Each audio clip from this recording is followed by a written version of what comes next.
Hello students, let's see this question. The question says 16 kg oxygen gas expands at STP standard temperature and pressure, जिसमें आपको pressure 180 m लेके चलना है. आइसोबैरिकली मतलब pressure change नहीं हो रहा है. Delta P is equals to zero. Delta P is equals to zero. ठीक है, change in pressure is zero या एक कांस्टेंट प्रेशर आप लेके चल रहे हो. To occupy double of its original volume, मतलब ये जो गैस है एक्सपैंड हो रही है और डबल हो जाती है अपनी ओरिजिनल वॉल्यूम का, ओरिजिनल वैल्यू का. अगर v इनिशियल की वैल्यू क्या है, v है, तो v फाइनल कितना होगा, 2 टाइम्स ऑफ v हो जाएगा. Clear? The work done during the process is nearly क्या वर्क डन होगा, तो वर्क डन हम जानते हैं w से रिप्रेजेंट करते हैं and it is equals to minus p delta v होता है. Delta v is change in volume, तो डेल्टा v क्या होता है, v final minus v initial, that is 2v minus v, that is v हो जाएगा. ठीक है, and it is also equals to delta n g R T. ठीक है, मतलब नंबर ऑफ गैसियस मोल्स का चेंज. तो अब आपका जो गैस है, ऑक्सीजन गैस है, यही तो एक्सपैंड हो रही है, यानी कि नंबर ऑफ मोल्स तो सेम रहने वाले हैं. सो इसके लिए नंबर ऑफ मोल्स कितने निकल जाएंगे, इसके लिए नंबर ऑफ मोल्स निकल जाएंगे वेट अपॉन मॉलिकुलर वेट.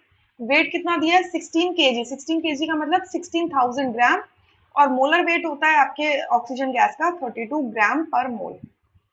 या तो इसको सॉल्व करेंगे तो ये आ जाएगा 500 मोल. सो वैल्यू पुट कर दो.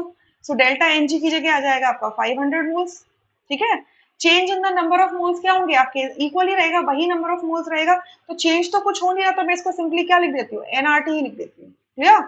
आर की वैल्यू, ऑप्शन देखो सारे कैलोरीज में दे रखे हैं, तो आर की वैल्यू कैलोरीज की यूनिट्स में क्या होती है, 2 होती है, 2 कैलोरीज पर मोल पर केल्विन.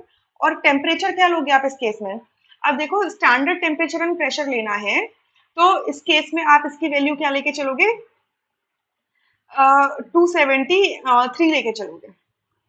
ठीक है, 273, क्योंकि स्टैंडर्ड टेम्परेचर प्रेशर बोला है ना, तो 273 टेम्परेचर को लिया जाता है स्टैंडर्ड टेम्परेचर प्रेशर में, तो 273 केल्विन. तो इसको हम करेंगे solve. So it is going to be 5, देखो इजी हो जाएगा. 273 500 multiply two that is 1000 into 273, right. तो ये किस में आएगा, कैल्स में आंसर आएगा. अब क्योंकि 1000 से मल्टीप्लाई किया हुआ है, तो मैं इसको क्या लिख सकती हूँ, 273 किलो कैल, किलो कैल लिख सकती हूँ. ठीक है, तो इन चारों ऑप्शन में जो नियरेस्ट वैल्यू है, ये नियरली पूछ रहे हैं ना, तो जो नियरेस्ट वैल्यू है वो कितनी है, 271 है, यानी कि फोर्थ ऑप्शन यहाँ से करेक्ट होगा, rest options would be incorrect.